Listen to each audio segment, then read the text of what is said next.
Hey there, welcome back to the channel. Today, we're diving into a fun and strategic card game, Three-Card Solitaire. Now, if you're familiar with Solitaire, you probably know the classic one-card draw version, but Three-Card Solitaire takes it up a notch. It's one of the most popular versions of Solitaire, and it's not just about luck. There's a lot of strategy involved. So, in this video, I'm going to walk you through everything: how to set up the game, the rules, and most importantly, some tips and strategies to help you win more often. Whether you're a beginner or just looking to sharpen your skills, this guide is for you. Ready to become a solitaire pro?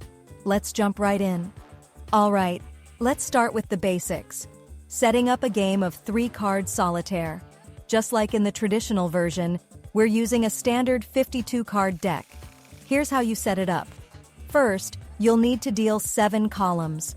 The trick here is that each column gets one more card than the last.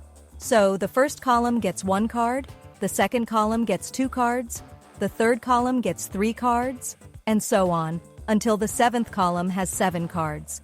Make sure only the top card of each column is face up. The rest of the cards should be face down. Once you've got your columns set, you'll take the remaining deck. This forms your draw pile.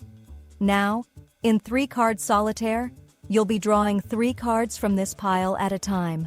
But remember, only the top card of the 3 is playable. We'll get into more details about that later. So now that you know how to deal the cards, you're ready to start playing. Let's talk about how you can actually move those cards and win the game.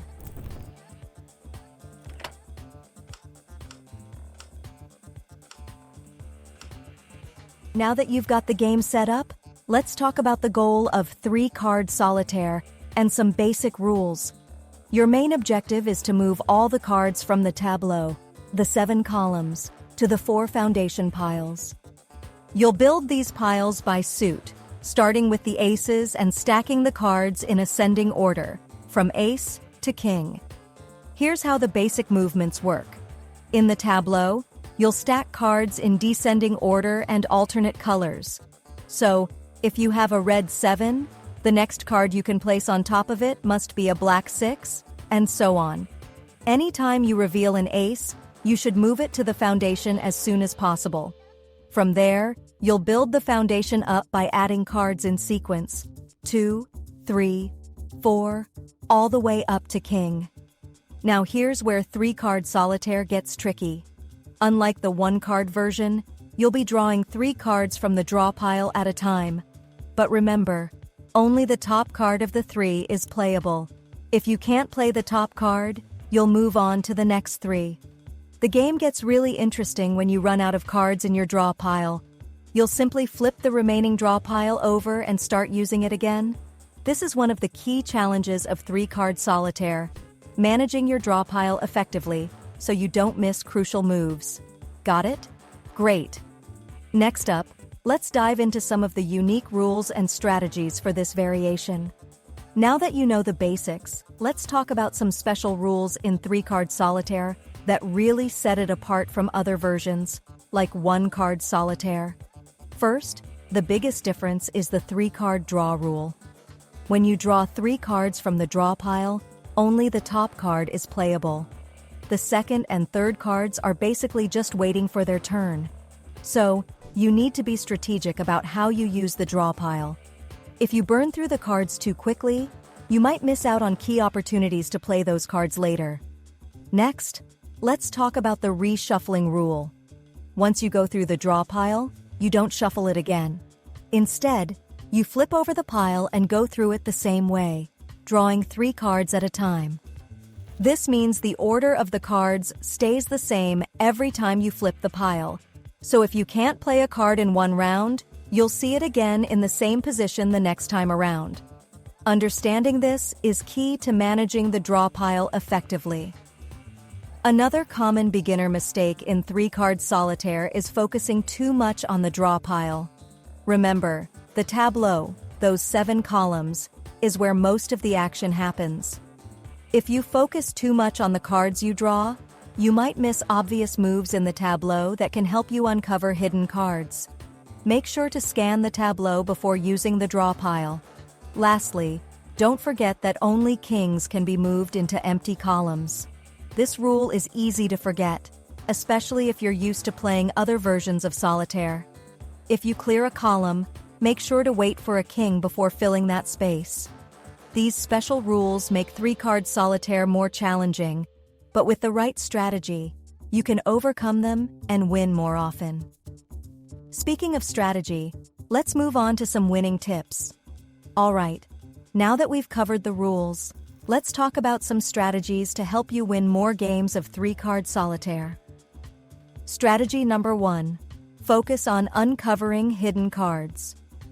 Your first priority should always be to uncover the hidden cards in the tableau. The more cards you can reveal, the more options you'll have for making moves. So, if you have a choice between playing from the draw pile or making a move that reveals a hidden card, always go for the hidden card first. Strategy number 2. Be patient with the draw pile.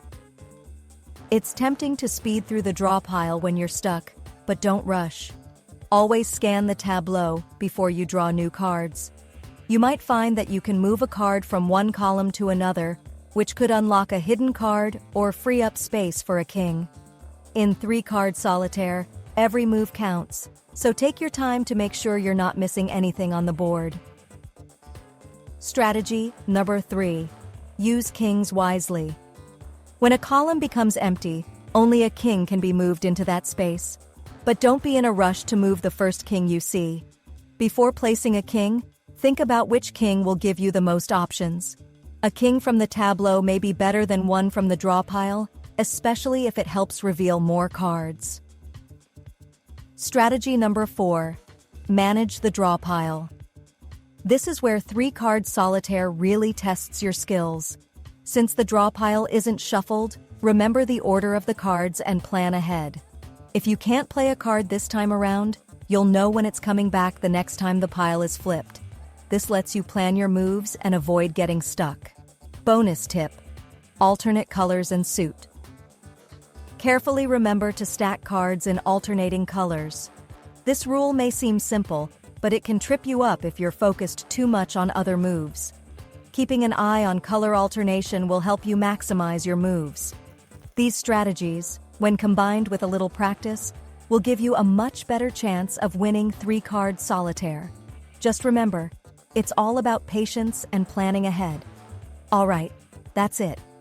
You now know how to set up and play three-card solitaire, and you've got some strategies to help you win more games.